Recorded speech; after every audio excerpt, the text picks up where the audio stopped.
Hey everyone, I'm Marcia, And I'm Stacy. and you're listening to the God of My Girlfriends podcast. We're happy to have you here.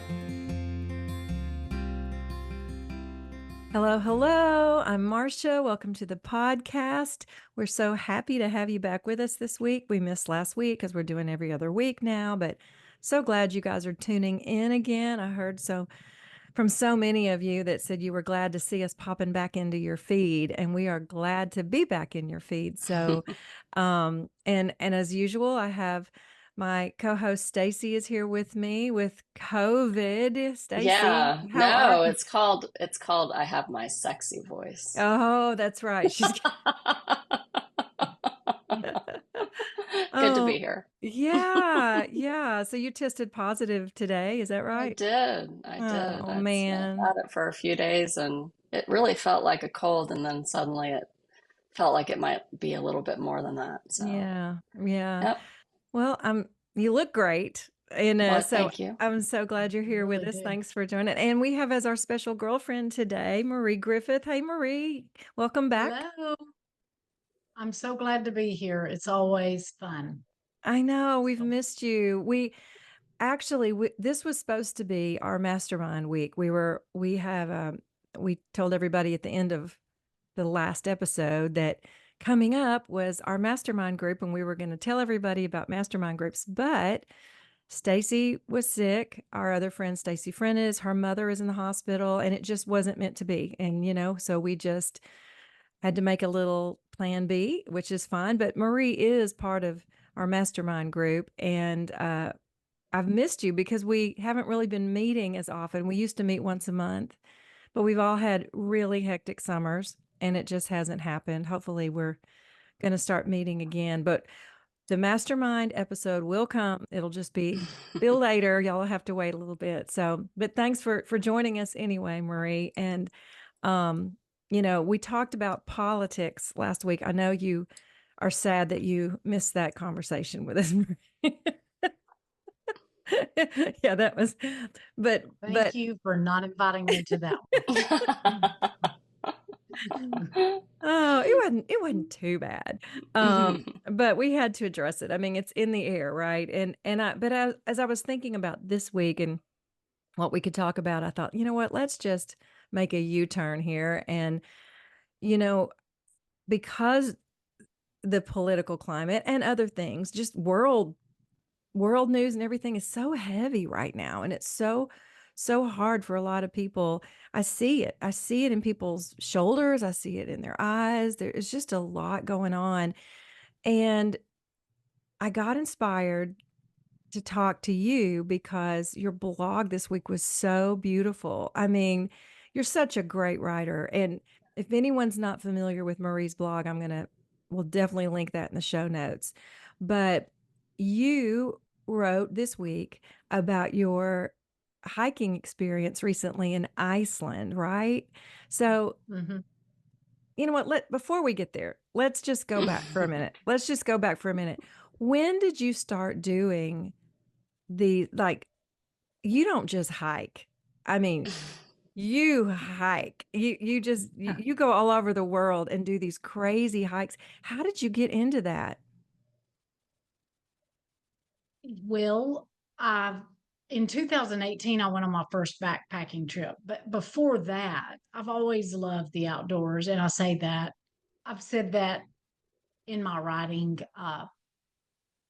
for a long time. But the outdoors have always been a source of joy for me, and I really started hiking when my kids were younger.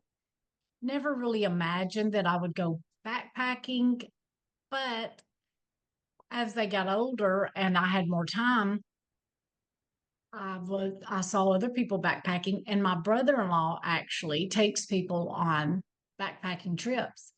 So he had a group that in 2018 that he was taking on the Appalachian Trail, and I went, and I survived it. And I say I survived it because it was so intense. Like an ice storm came, it was freezing. It was, yeah, it was pretty dramatic, but I fell in love with it. Just absolutely loved it. And so I've been doing it ever since. So how far was that And first hike? How long did you go in that first one? that was the only, I think that first trip was only 18 miles total. Only 18 miles. That sounds like a lot to Yeah. me. Um, it was a 2-night, 3-day trip. Okay. Mhm. And so you got the bug. I got it. I got it. And so do you do it like a couple of times a year? How often do you do these backpacking trips? I like to do big ones like that, like Iceland or Peru or something like that. I like to do my dream, Marcia, is to backpack in a different country every year. And then I'd like to do another big trip. Like last year, I did the Inca Trail in Peru, and then I did Catalina Island, which is in California. Mm.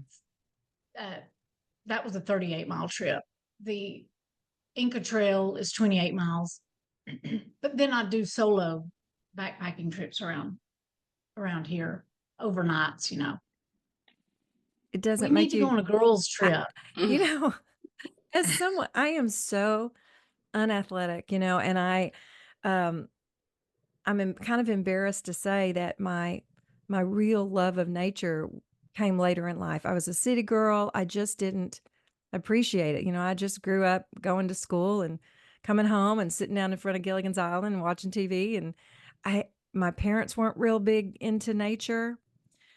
But as I've grown older, I have realized how much being one in nature does for my soul and for my spirit and my emotional health. And, I think that as I was reading your blog, I got it. Like the way you described that, it seems like there's community there. You're meeting people, you're seeing these amazing sights. Some of the pictures you posted are incredible. Mhm. And also probably the physical challenge of it.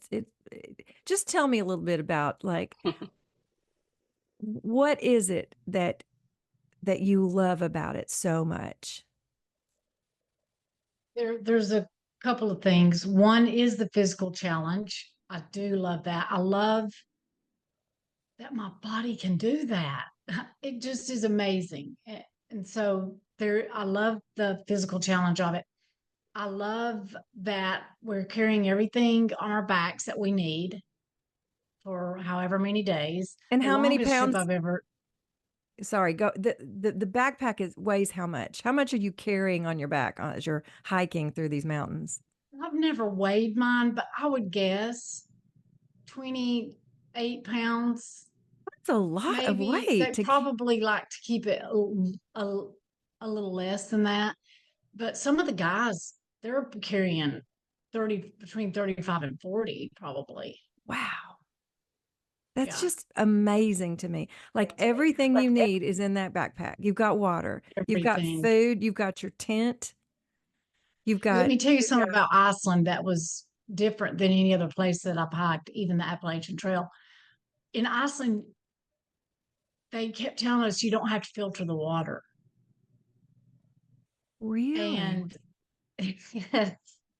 and because I'm always got my water filter when I go backpacking. Always. I mean, that's just a standard thing you take. And that was hard to really wrap my mind around because you're just so used to filtering it. Hmm. And anyway, nope, it's true. We would get to our campsites, and the thing about Iceland on this trail is they call them huts, but little camping spots, and there's small buildings. It's not really a hut like we would think of, but just a campsite. And then the warden is the overseer of this like campsite. But they've got bathrooms and water, and you don't have to like go into a stream at some places that I've been. You're you're getting your water down at a lake or a stream and then having to filter it. And so we didn't have to do that in Iceland. And that was nice. So you said carrying water. We actually weren't carrying water because I mean, we are carrying our daily water, but Right. yeah, we're not having to carry anything. Even our filters, we didn't really need them. We had them, but yeah. Yeah. So the physical challenge, back to your question, the physical challenge, I love having everything that I need on my back that I'm going to need for a week or so. And there's mental challenges with it too. Like what I wrote about in this last blog, that second night was a mental challenge. I really did have thoughts of leaving the trail. I was so cold. Water was getting in my tent. That's the first time that's ever happened. But the Mm. wind was so relentless. Like two of my guy strings broke because the wind was so intense. Like it would not. Mm. Really? Yes. So what kept you? Um, it's funny. The tea was a help. I've described this cup of tea that I had. No, it was not magic tea. It was that everybody that came in, not even just as we were having that cup of tea, that was a very small space. So there were only three of us there at first, and then there ended up being six of us. But in the shelter that I talk about, this very primitive shelter it was very cold. I mean, it's just a wooden structure with the walls and a roof. That's it. But every person that came in there, they were soaking wet, they were freezing. That they were all friendly. Nobody was grumpy. I mean, that's just how it is on the trail. Like you can be in the elements and be absolutely miserable, but you're just okay, gosh, I'm in shelter right now and I've got a little bit of relief from the wind and the rain. And hey, can I borrow a lighter to light my stove? And what I love about when you're hiking in foreign countries is especially, there in Iceland, there's people from everywhere, Europe, all kinds of places. We didn't have to know a language like somebody would need something and they're coming over there and they're like, you know, you just communicate and there doesn't have to be, I didn't have to know their language. They didn't have to know English. And it's just it really is a friendly community, I would say. It's That's really beautiful. it It is. It is. And just, here people from all over the world. You probably don't know who you're going to meet, and you never feel unsafe. I have not. Now, when I've been when I was in Peru and on Catalina Island and in Iceland, I'm with a group. But I've told y'all about my solo trips that even the very first time that I went, that was just a goal of mine. I expected to feel scared and I was not at all. And so I can't really explain it. It's just it's it's so peaceful and it gives me such joy to be out there in the quiet. And I love to be, I don't know what you would call it, disconnected, off grid. Mm-hmm. I Mm-hmm. love that. Wow. So, how long have you spent alone? What was the longest hike you did by yourself? Oh, it's only been 2 days. That's still, I mean, do you have a gun on you? No, but my daughter did buy me bear spray for Christmas Oh, because they want me to have something. Yeah. yeah, some sort of protection out there. Yeah, I think Stacy, that's good. Stacy, what do you like to be out in nature? And if you I do, what does it look like for you? I do. I think that it stems from my childhood when I was in first through third grade, so in the late 70s. We were in Alaska. My dad was in the Army. And that was a time when, you know, my parents would shoo me out of the house and tell me, spend the day outside. And it was difficult up there because there's 24 hours of sunlight in the summertime, right? So it's hard to tell hard to tell your kids to come home when the street lights come on, because they rarely, if ever, do. So I spent all day outside in the summer and in the winter. And I remember one of my memories is in the wintertime finding this one pine tree that had branches that extended down all the way to the ground. So the snow kind of piled on top on the outside, and I made a little door, and that was my secret fort. Once I went in, there was no snow, and it was quite warm, really, and out of the elements. And I just had a little fort, but I still to this day remember the smell of the forest there. And my dad was very happy camping. He would just camp out under the stars if he could. And my mom was a hotel person, so they compromised and got a motorhome. And we literally were out almost, in my recollection, probably 1 or 2 weekends a month. We were out, camping out in the woods next to a stream, fishing for our food, like fishing, catching, cooking right there. It was all magical, and I loved it. So I've grown up really appreciating that. I remember my dad taking me fishing early in the morning. We'd wake up at 3 o'clock in the morning and go someplace, go fishing, and be out on the lake together, and just being kind of developing some patience and all of that. So it is a comfort to me. I like to walk.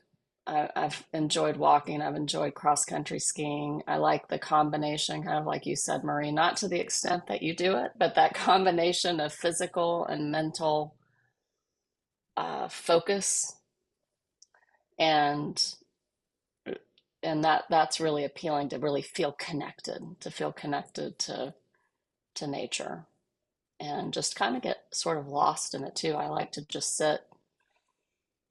If you asked me to point out my favorite moment in my life, like, I remember it, and it was also up in Alaska when I was in college, and it was in Denali National Park, and I was sitting on top of a boulder all by myself. I'd gone out just to be by myself, and I found this boulder next to a stream, and I sat on it and just sat there, and I was listening and feeling the wind, and just could smell all of the scent of that spot. And I remember it, and I still remember it. So there's a connection there that I just really love. Wow. I love that. You both know, you've been with me to my cabin up in the Smoky Mountains, and I didn't really grow up. For me, going outside was like, ooh, bugs. I don't want, I was just like such an indoor girl. But now, especially when this has been a particularly kind of hard year for me, and just going up there and being, and because our cabin is up at the top of a mountain, when you're out on the deck, you're kind of almost up in the trees, and so you see like birds flying. They're way up in the air, but you're almost, neck and neck with them. And I just find myself getting chills and just looking at the mountains and just the sunset over it's just so beautiful, and it calms my soul in a way that nothing else has ever done before. Just looking at nature. And I think, studying a lot of Richard Rohr's writing and talking about understanding that God's not the tree, but God is in the tree. God's DNA is in everything he makes. including the grass and the birds and the trees. And if you look for God in those things, it suddenly becomes so obvious, right?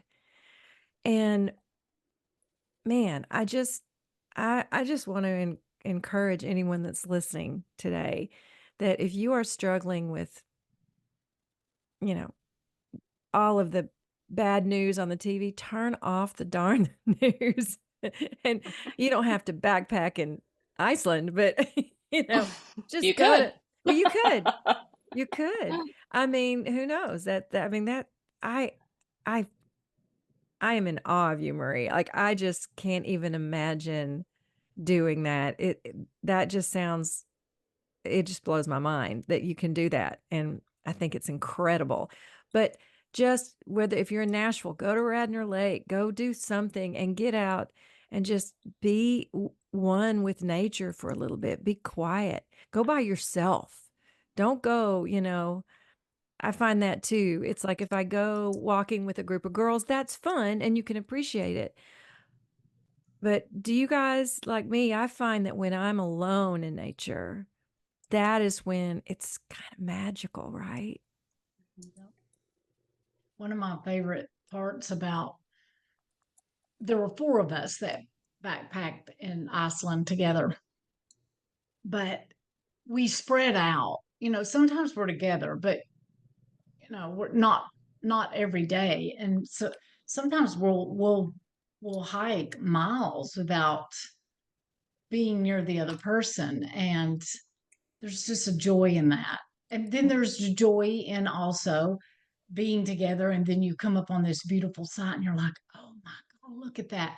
And that's the thing. I cannot remember who said this. Stacy, maybe you can help me, or Marcia, maybe, you know, but somebody said, I'm totally paraphrasing, but Nate, we can't argue with beauty. Like, Mm. you're never going to see a beautiful sunset and say, look at that, isn't that beautiful? And then somebody's, argue with you about it. Yeah. So, um, yeah, there's it just lends itself to quiet, peace. You're not going to be disagreeing with others. That I think that's so important what you said, Marcia, about pulling ourselves or yeah, getting away from the noise of what's going on in the political landscape and news in general.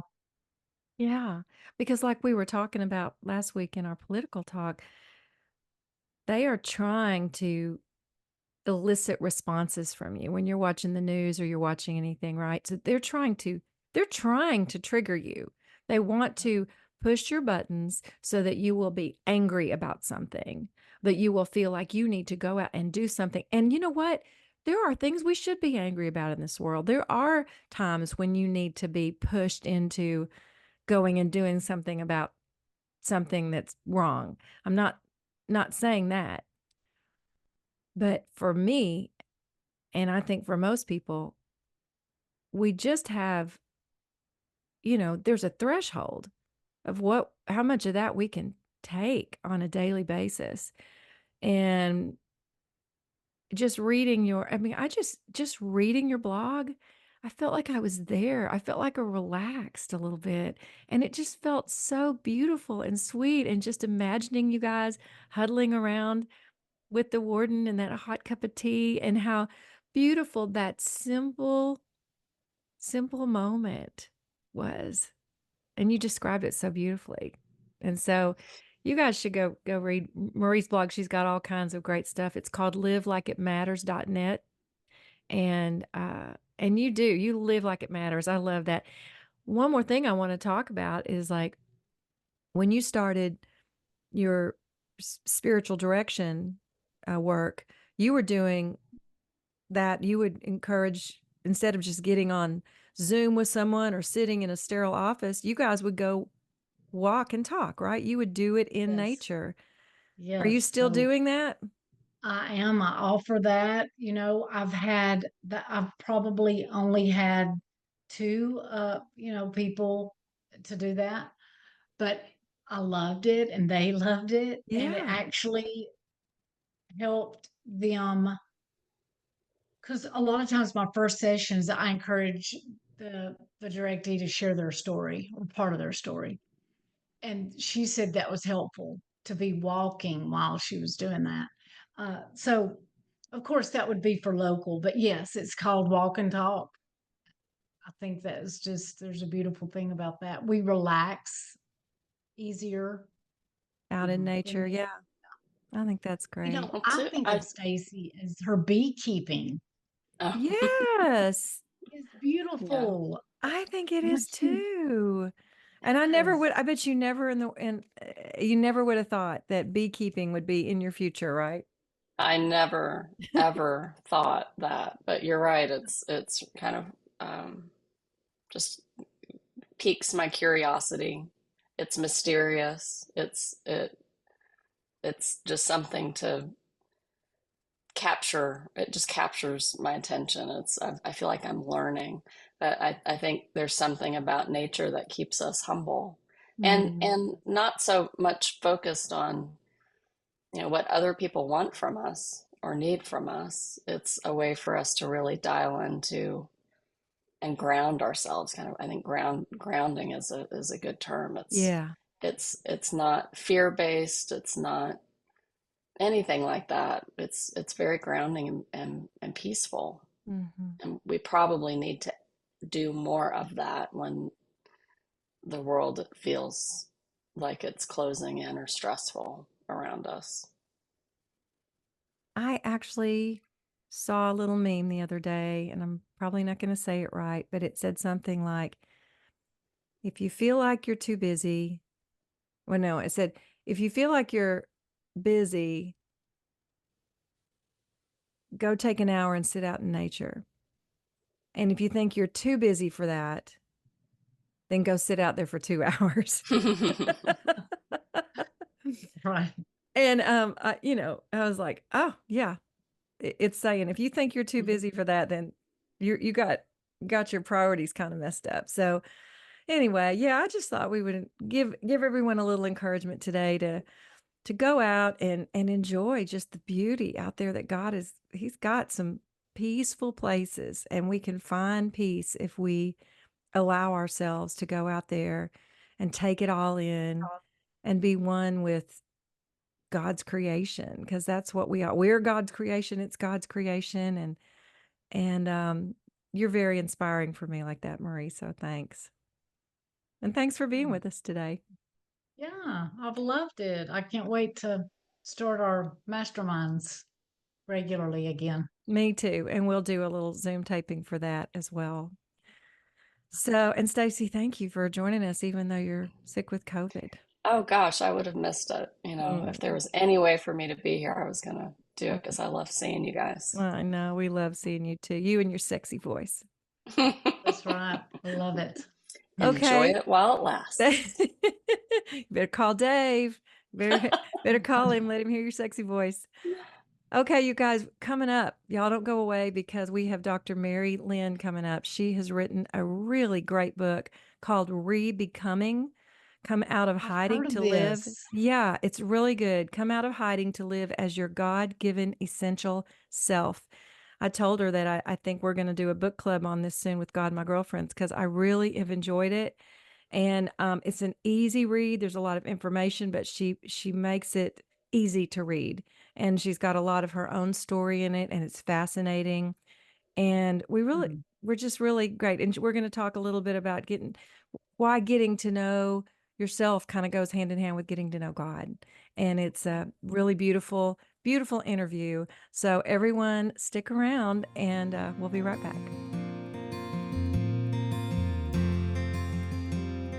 Hi, Mary. It's so good to have you here today on the God and My Girlfriends podcast. Oh, I'm so excited to be here. The work that you do is so important. You just hit me right in the heart when I hear about the things that you're doing to help women. So I was just so excited to be able to come onto your podcast. Well, we're lucky Thanks. to have you. Yeah, we thank are. you. And it was perfect timing because this particular season, we've been talking a lot about authenticity and getting in touch with your true self, or as you call it, your essential self. And we'll get into that. So yeah, this is perfect timing. Thanks so much for joining us. Yeah. Yeah. And for before sure.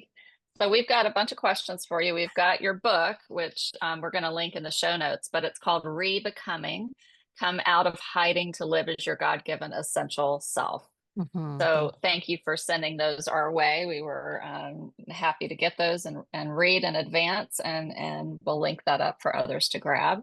So before we get into that, do you mind just telling our listeners a little bit about who you are and what you're doing right now and anything that you feel is important for them to know?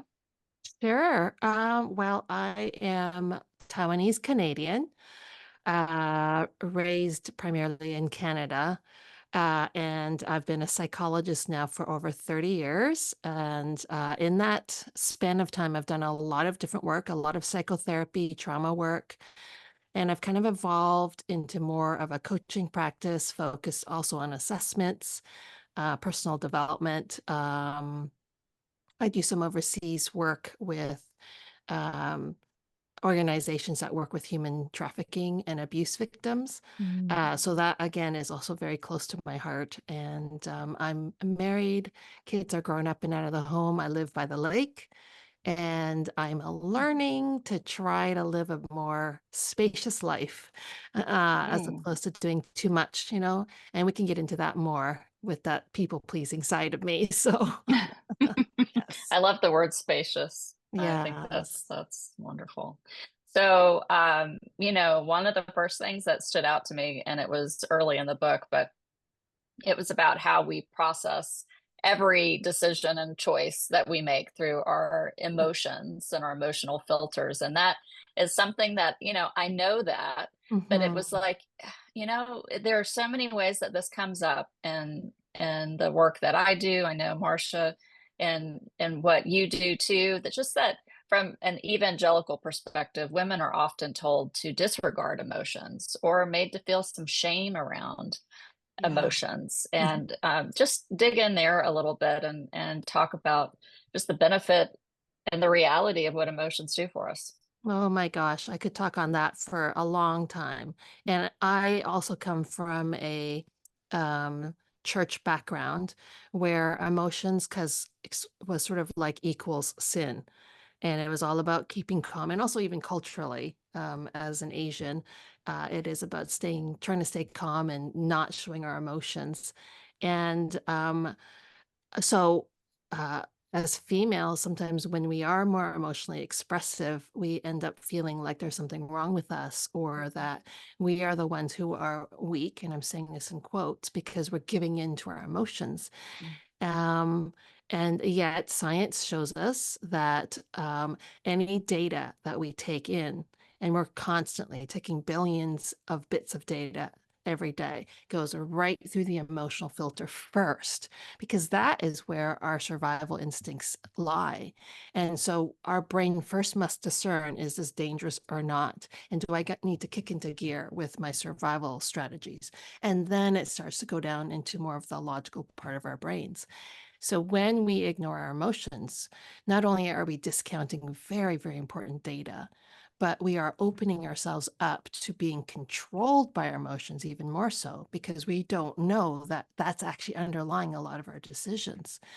And when we also dismiss our feelings of important feelings of, oh, someone's crossed my boundaries, or I'm angry because they've said this or done this, and we ignore that, then we can also cause harm to ourselves or even to others, because we're ignoring the very important signals that our brain and our body is trying to tell us. Yeah.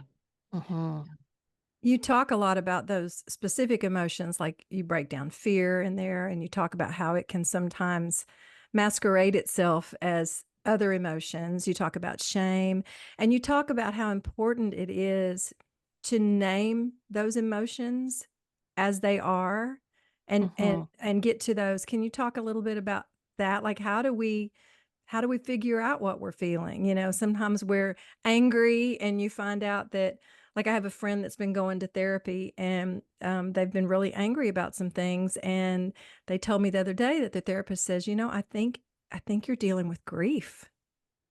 not anger, and they're kind of starting to underline some grief things that they haven't dealt with yet. And so I Mhm. know there a lot of emotions can sort of masquerade as other emotions. And so Absolutely. talk about why it's so important to get to the root, the real emotion, and why we need to name it. Mhm. When our emotions come out of our needs, Mm. our instincts, our for survival, our needs as human beings. So those emotions are signals telling us something is wrong or something needs addressing. Now, sometimes the thing that needs to be done is only within ourselves. It's not even an external action. Mm. But listening to those cues tells us so much of what's going on. Research shows that our emotions, our heart, as we kind of call it, actually, there are neural pathways. So we have brain cells in our heart.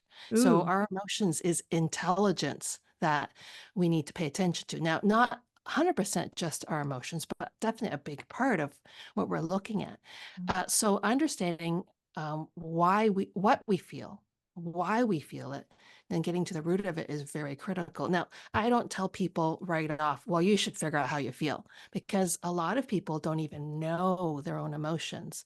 So they don't even know how to name it, let alone do anything with it. Yeah, So, Enneagram 9 here. oh, there you go. Oh, we can get into that. I love Enneagram nines. Um, so part of the challenge is if people don't even know how they feel, I first start off just trying to get them to identify when they feel, and I call it when you feel icky, just Mm, whatever, broad term, when you yeah. feel off. And you can, you could look at your day and kind of pick out the times where you felt sort of pretty good, not so good, happy, icky. And that's a good start. And then you can start to look at patterns. When do I start to feel this way? What's happening around me? What has been said to me?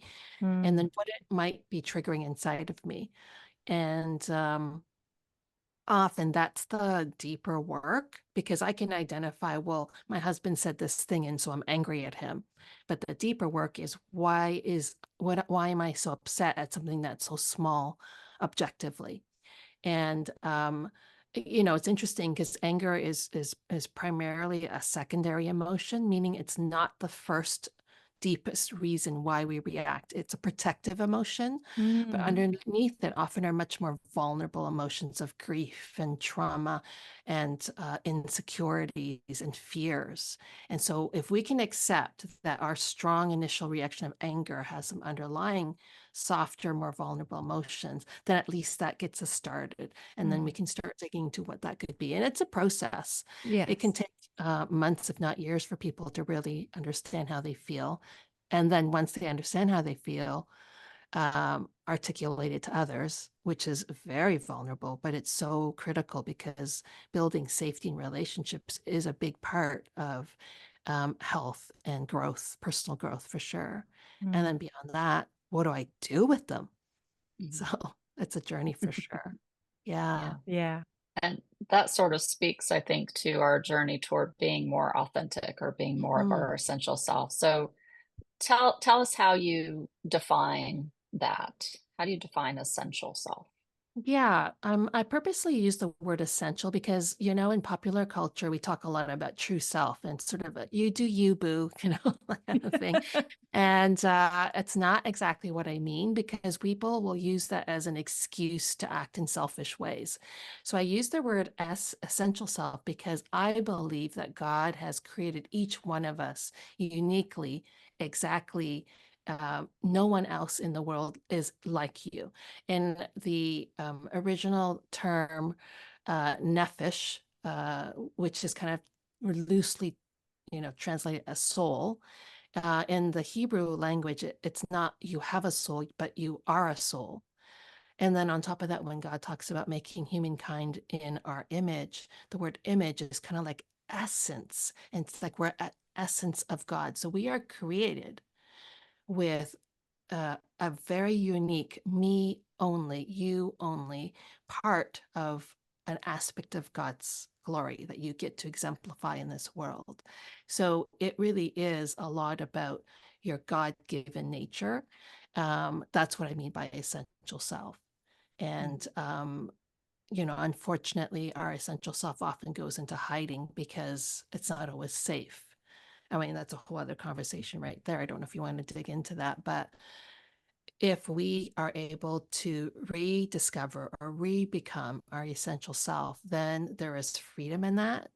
There is joy in that. In spite of difficulties in our circumstances, we have resilience to handle the tough stuff of life. And there's a confidence that we move forward in how we respond in given situations and what we feel God is asking us to do from a ministry standpoint too.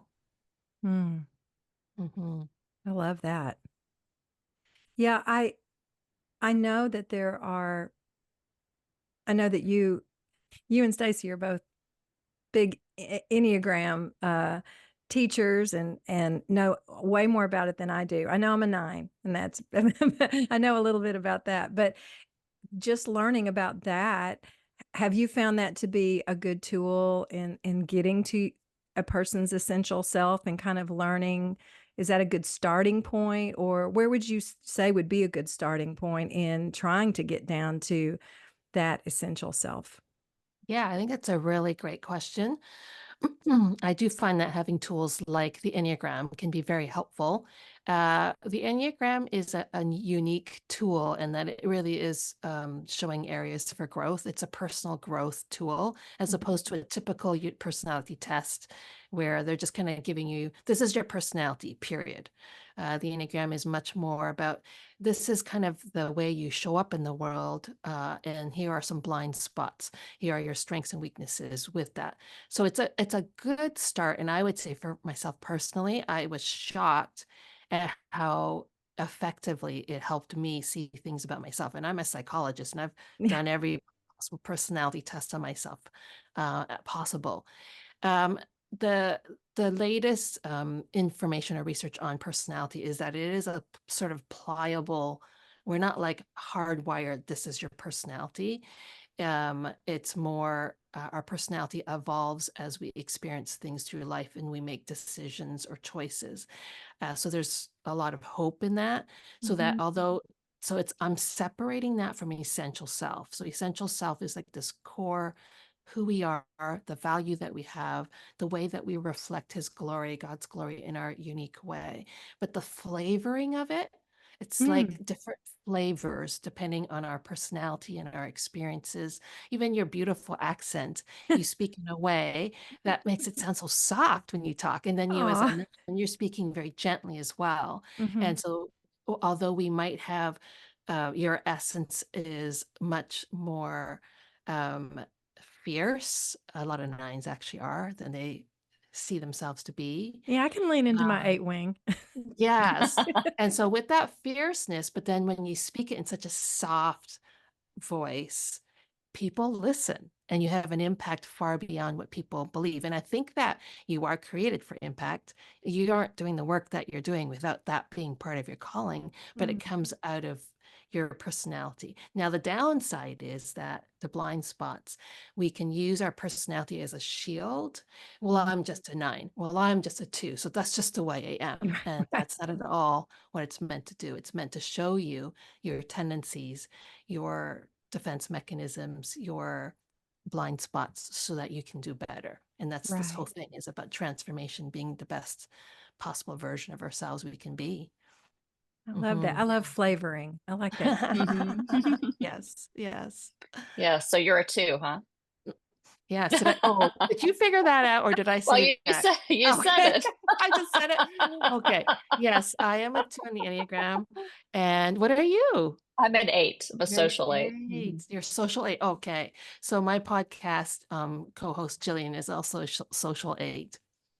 Okay. So Yeah. yeah, Yeah. again. And as I read your book, Mary, I picked up on the lingo because I'm an IEQ 9 practitioner, and there was some IEQ. In fact, I flipped. I'm like, wait, that's very IEQ 9. I'm flipping back to the end notes, and sure enough, there it was. There it was. So I appreciated just and I appreciate the IEQ 9 for how it talks about centers of intelligence and how Yes. we bring our data in, how we act on the data. Mhm. So it seemed to me as I read the book that that must have been a huge impact in your life because it came out in what you write. So Mhm. tell me a little about how you feel about that as kind of a framework.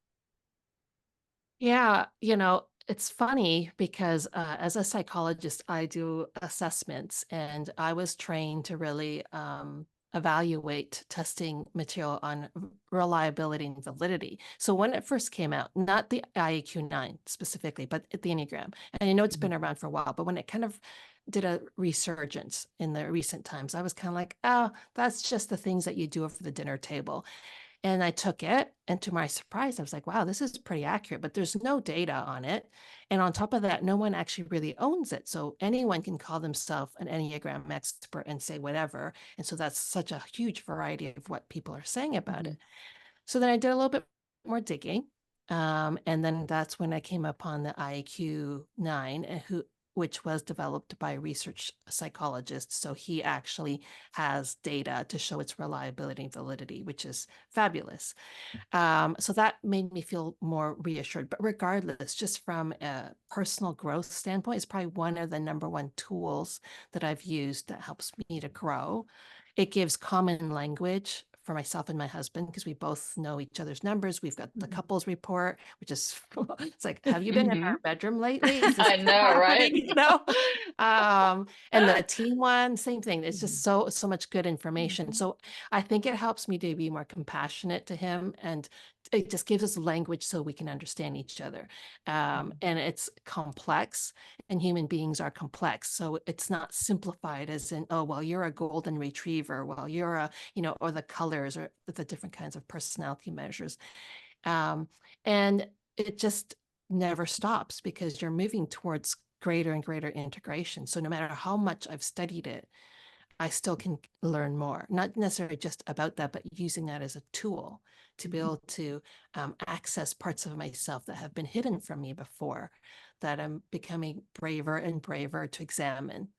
And in that, I can then begin to let go of some of the things that have triggered fear and insecurity in me. And I can see more and more of my essential self emerging as a result. So it is a fantastic tool for that. Yes. I want to go back to the how our essential self, how it's kind of hidden away, and that resonates with me. And I think in some of the work I've done with women who have traveled the similar path, where the IEQ9 for me helped me to see more of what my essential self was or is. And it's interesting because sometimes we have lived whole lives for decades, and then we have a huge type of transition, and something really rocks our world, Yeah. and we recognize that we don't really know who we are, or we've been tethered to an idea of ourselves that's just not authentic. It doesn't seem authentic. So what does it feel like and look like in your practice and your observation about when we do have our essential self in hiding? Yeah. Ah, I mean, to step back a little bit, just so that our listeners can have compassion for ourselves, is that we didn't go into hiding because of there being no legitimate reasons. We went into hiding because of pain, trauma, hurt, negative words spoken over us, the fears, things that cause us to go into hiding. It's a self-protective move to do that. But because we're kids when this is all happening, we don't have the maturity to go, well, I realize that Bobby doesn't like me, but he seems to like me better when I pretend to be more like outgoing. So I'm going to just do that. Like, I don't have the maturity to do that. I just naturally start to develop these behaviors that for me as an Enneagram 2, my need for acceptance and love is core, one of my motivations. And so I would have developed these patterns that worked to gain me those. But the problem with that is that it keeps you stuck in the same strategies. And deep down, I actually believe that I'm not lovable unless I'm doing something for somebody else. And so that's a core insecurity and fear. I feel like I have to outgive people. And this is crazy to say, but I even feel like I have to outgive God. And so sometimes part of the reason why I overwork and do way too much is because I'm trying to gain his approval, which logically I know is not the truth about God, but from a broken, hiding place, that's how it feels. And the challenge is that when we're hiding in the shadows and we're opting out of our shadow self, it's that it kind of works for a while. And for some people, it can work almost for a lifetime, but there isn't a sense of joy. There's often this sense of just sleepwalking through life. And there's also, like, when you talk to people, they don't know what they want. They don't know their values. They don't know things about themselves that you think they would know. And it's because they've been in hiding for so long. And then on top of that, the shadow self protects us by projecting this idealized self. Like, this is how I want the world to see me. I want them to see me as kind and giving and all that kind of stuff. And I'm going to hide all the other parts about me. But then what happens is that it becomes all about performance and how do I, and people's approval. And am I doing the right thing to be accepted by you? And then I don't actually experience true belonging. So if I'm in a relationship where I have to act a certain way to be accepted, not just a relationship or a church or a group, where I have to act a certain way to be accepted, that's just fitting in. That's not belonging. And so Mm. then we never really feel safe. And Yeah. and Yeah. we don't feel seen. And I think for me as a woman of color who learned early on that part of how I had to cope was, and I call it, and it's no offense to anyone, but I had to try to be the whitest version that I could be.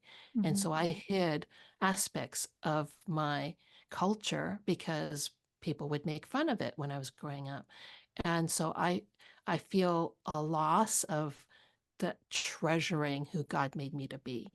And I learned that I also learned to tolerate all sorts of behaviors against me that looking back, it's like, I think I was in fawn mode. And fawn is people pleasing to make sure Mhm. that you don't get into trouble, often seen in people who've been in abusive relationships.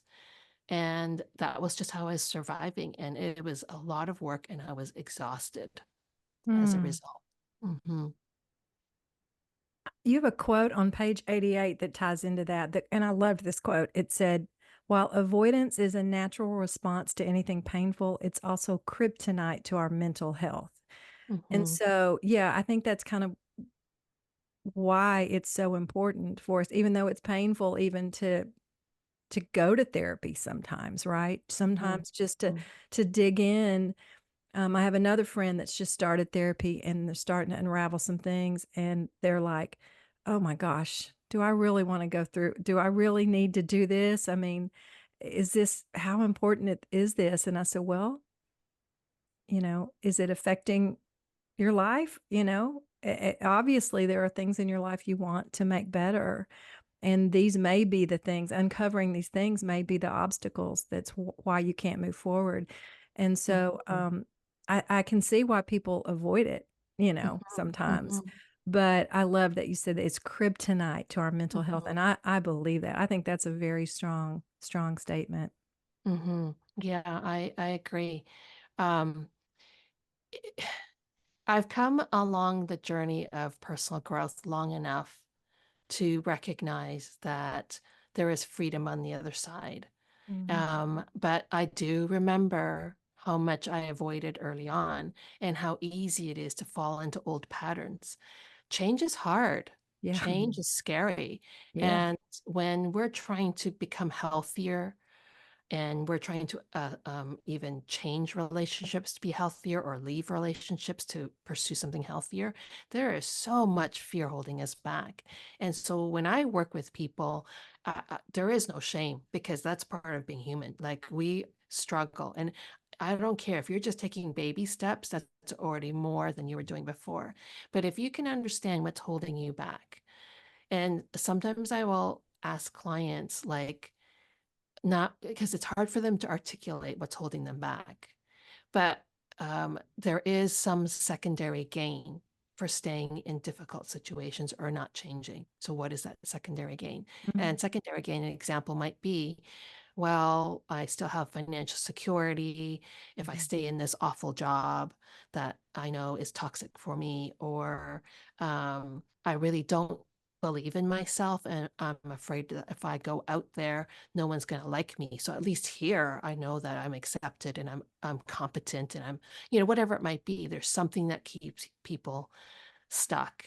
But when people take the time to actually push through it, they discover on the other side so much more freedom to be themselves, so much more confidence to speak up. They get to have a say. I mean, God created us to co-create life with him. Like if we see God as this harsh, you do what I tell you, otherwise you're out of my acceptable box, then of course we're going to be afraid to do anything that might shake that up. But if we recognize that God loves us beyond, and he created us with imaginations and variety and complexity and nuance and all the different flavors, and he likes that, he really likes that. Yeah. And not only that, like the flavoring that all of us exemplify is just a small picture of the complexity of God himself. Right. And Right. so if life and God and humans are complex and we have so many things to discover about ourselves, and in doing so, we discover more about life and God, like it becomes, oh, this is actually exciting, but also there is this future ahead for me that I can't even fathom or imagine. Mm. Right. Mhm. Yeah. That's beautiful. Mm.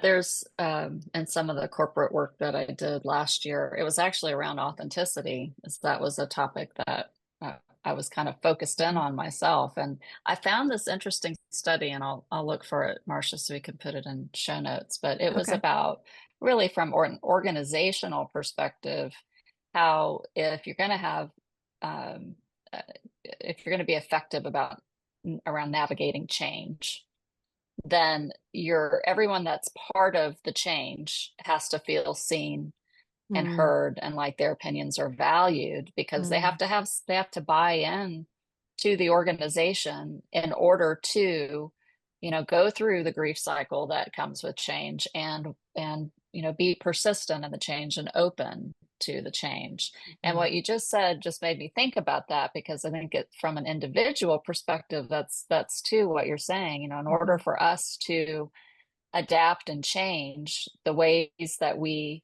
live and show up in the world, through faith transition, other life transitions, whatever it is, we have to feel seen and heard and valued within ourselves as well. Yeah, absolutely. Mhm. Yeah. Mm-hmm. Yeah. And that is hard when the world has told you otherwise, that you aren't valued, that your voice doesn't matter. And that always breaks my heart when I hear that, especially from other women. Um, but really, if I'm being honest with myself, that's the way that narrative has gone on in my head, believe it or not. Because I mean, I'm speaking, I lead, I do all sorts of things, but that inner critic in my head that often says to me, "You're not enough," is this lie that can hold me back. And so that's why, like, there's just so much writing on it for us as individuals, but also for us as a community, for us as image bearers for God, in being able to break free from those lies and those wrong narratives, to do brave, hard, exciting, passionate, justice loving things. Mhm. Yeah. Yeah. Mm-hmm. Do you Oh, Marcia, I feel, see. yeah. Well, you talk about in the book a little bit, and I should have highlighted it, but you talk a little bit about how like getting to know ourselves goes hand in hand with getting to know God. Mm-hmm. Can you expound on that a little bit? Mm-hmm. Yeah, anytime we use the word self in Christian circles, people automatically go selfish. But if we're created in God's image and we're created in a way that's unique, that no one else on the face of the planet can be, then getting to know ourselves is God honoring, because we're getting to know the part of ourselves that reflects a part of God's glory. Mhm. And there's such like transparency and honesty with that.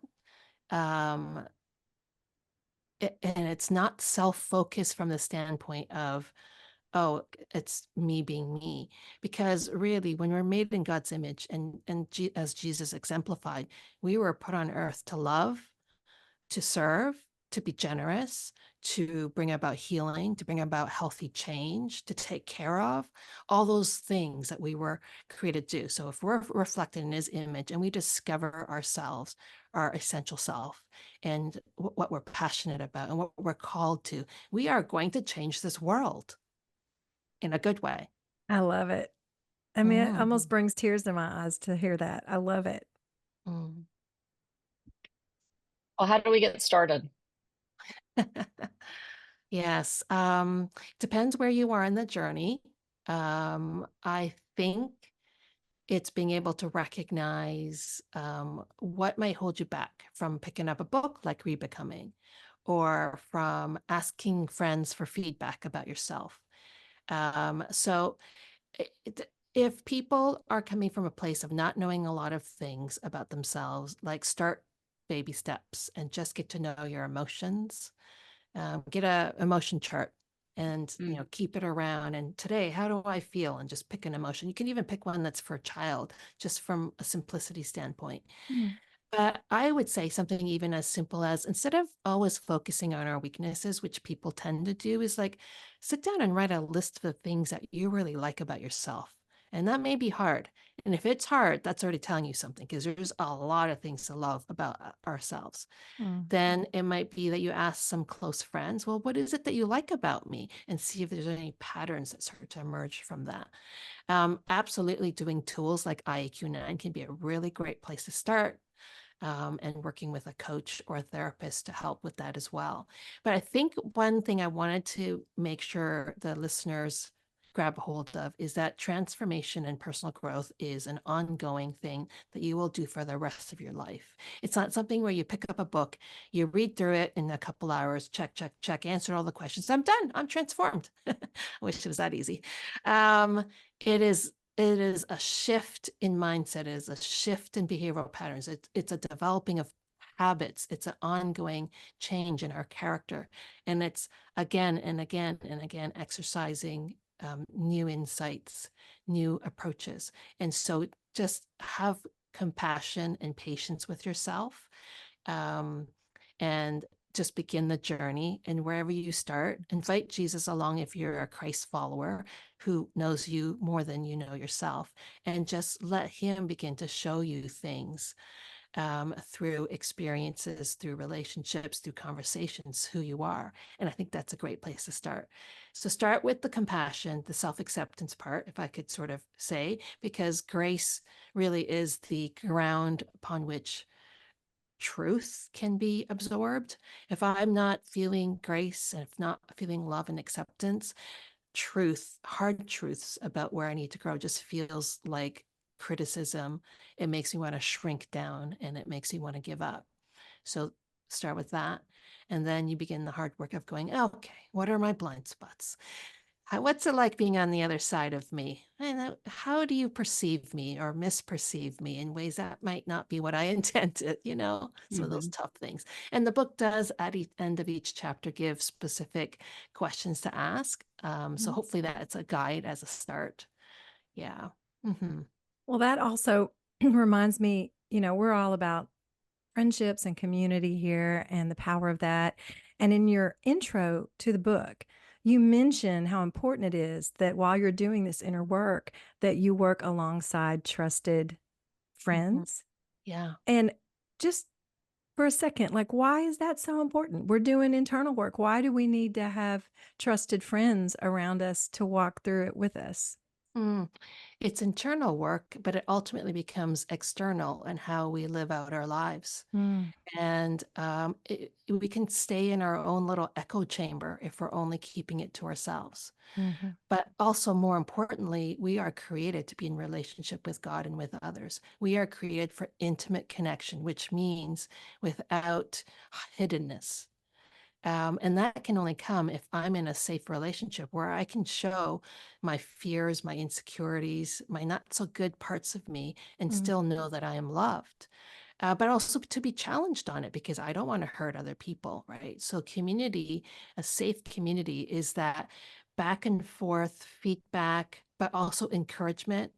They can lift me up when I'm beating myself up. They can give me strength and hold on to hope for me when I'm feeling hopeless.